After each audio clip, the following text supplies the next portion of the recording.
Dictation start होगी 5 second बाद।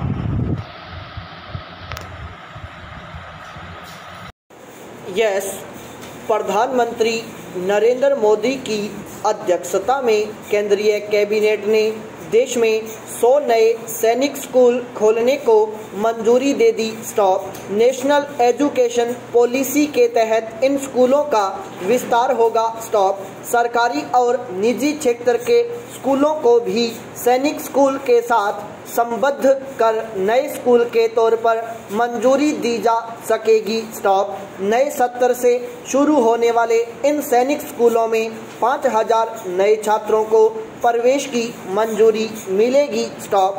अभी देश में 33 सैनिक स्कूल हैं, जिनमें करीब 3300 छात्र पढ़ाई कर रहे हैं। स्टॉप। सैनिक स्कूल से निकले छात्र सेना में बड़े पदों तक पहुंचने में सफलता हासिल कर चुके हैं। स्टॉप। इसलिए नए स्कूलों की मंजूरी का स्वागत किया जाना चाहिए। स्टॉप। सैनिक स्कूल की पहचान देश के लिए बेहतर नागरिक तैयार करने के तौर पर मानी जाती है, लेकिन इससे ज़्यादा बड़ी पहचान सेना के लिए बेहतर अफसर तैयार करने के तौर पर भी है। स्टॉप। यहाँ से निकलने वाले ज़्यादातर छात्र सेना को अपने करियर के तौर पर प्राथमिकता देते हैं। स्टॉप। सैनिक स्कूल को सेना का प्रवेश द्वार भी कहा जाता है। स्टॉप। यही वजह है कि सेना में जाने की दिलचस्पी रखने वाले बच्चों की पहली पसंद सैनिक स्कूल होते हैं। स्टॉप। समाज के आर्थिक रूप से कमजोर लोगों के बच्चों को सेना में एक अधिकारी के रूप में करियर बनाने में सैनिक स्कूल मददगार साबित हुए हैं। स्टॉप। इस वर्ष पेश किए गए बजट में केंद्रीय वित्त मंत्री सीतारमण ने अपने बजट भाषण में घोषणा की थी कि देश में 100 से ज़्यादा नए सैनिक स्कूल खोले जाएंगे। स्टॉप। अब केंद्रीय कैबिनेट के निर्णय से इन स्कूलों के अगले सत्र से खुलने का रास्ता साफ हो गया है। स्टॉप। हालांकि इसके साथ ही सरकार को इसके कई पहलुओं को भी करीब से देखना होगा। स्टॉप। अभी सैनिक स्कूलों का संचालन पूरी तरह सैनिक स्कूल सोसाइटी के पास है, लेकिन निजी क्षेत्र के स्कूलों के साथ आने के बाद इनकी गुणवत्ता को बरकरार रखना भी चुनौती होगी। स्टॉप। इसके साथ ही फीस और दूसरे व्यावहारिक पक्षों को लेकर सरकार को गंभीरता से सोचने की ज़रूरत है। स्टॉप। यदि फीस ज़्यादा हुई, तो इन स्कूलों का मकसद पीछे छूट जाएगा। स्टॉप। आज हमारी सेना में बेहतरीन अफसरों की कमी है। स्टॉप। ऐसे में सैनिक स्कूलों की संख्या बढ़ने से यह कमी पूरी करने में मदद मिल सकती है। स्टॉप। यह तभी संभव है जब इन स्कूलों का स्तर बना रहे। स्टॉप। ज़्यादा संख्या में स्कूल खोलने से गुणवत्ता प्रभावित होने की आशंका भी है। स्टॉप। इन आशंकाओं को खत्म करने के लिए आवश्यक उपाय करना जरूरी है। स्टॉप। देखना यही है कि सरकार इन स्कूलों को किस तरह से व्यवस्थित रख पाती है। स्टॉप। पैरा। पेप्सिको की चेयरपर्सन और सीईओ इंदिरा नई महिला व्यवसाय सशक्तिकरण की आइकन है। स्टॉप। भारत में जन्मी नुई को अपनी उपलब्धियों के लिए विश्व भर में पहचान मिली है। स्टॉप।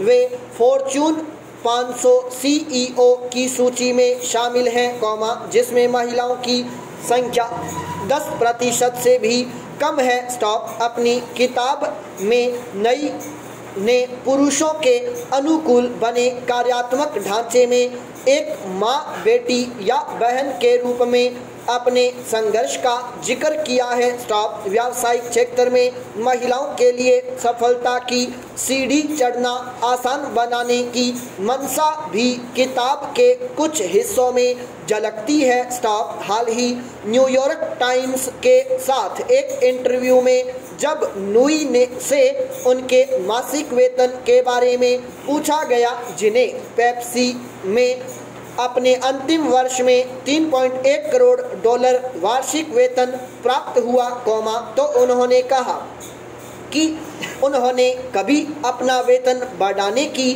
मांग नहीं की। स्टॉप। नुई कहती हैं, मैं यह नहीं सोच सकती कि मैं किसी के लिए काम करूं और कहूं कि मेरा वेतन पर्याप्त नहीं है। स्टॉप।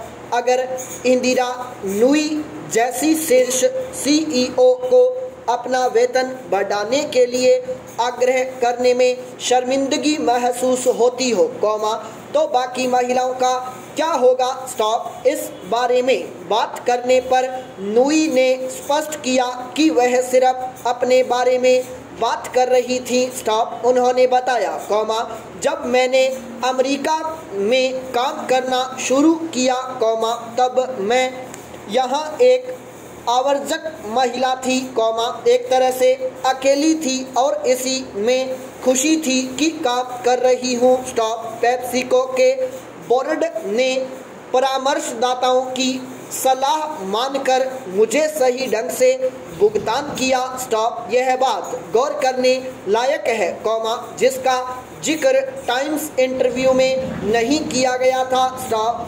बहुत से कामकाजी लोगों को भुगतान सलाहकार जैसी बाहरी सहायता नहीं मिलती। स्टॉप। हमें खुद अपने लिए बोलना होता है। स्टॉप। व्यावसायिक तौर पर सफल महिलाएं भी बोलने में हिचकती हैं। स्टॉप। पुरुष आमतौर पर ज़्यादा मुखर होते हैं और अपनी वित्तीय ज़रूरतों, सहकर्मियों की आय के बारे में जानने या ज़्यादा वेतन वाली जॉब हासिल करने जैसी बातें करने में महिलाओं से कम झिझकते हैं। स्टॉप। अगर महिलाएं बोलती भी हैं तो उन्हें वित्तीय सजा का भय बना रहता है। स्टॉप। अध्ययन बताते हैं कि आग्रह करने पर महिलाओं का वेतन बढ़ने की संभावना कम होती है और अक्सर यह माना जाता है कि वे ऐसा नहीं करती। स्टॉप। जॉब इंटरव्यू में भी अगर महिलाएं वेतन तय करने पर बात करें तो उनको नौकरी मिलने की संभावना कम हो जाती है। स्टॉप। नुई महिलाओं की वित्तीय जरूरतों का जिक्र करते हुए अपनी किताब में लिखती हैं, करियर की शुरुआत में आय उनकी पहली प्राथमिकता नहीं रही। स्टॉप। मेरा वेतन थोड़ा ही बढ़ा लेकिन मैं पैसे के बारे में नहीं सोचती थी। स्टॉप।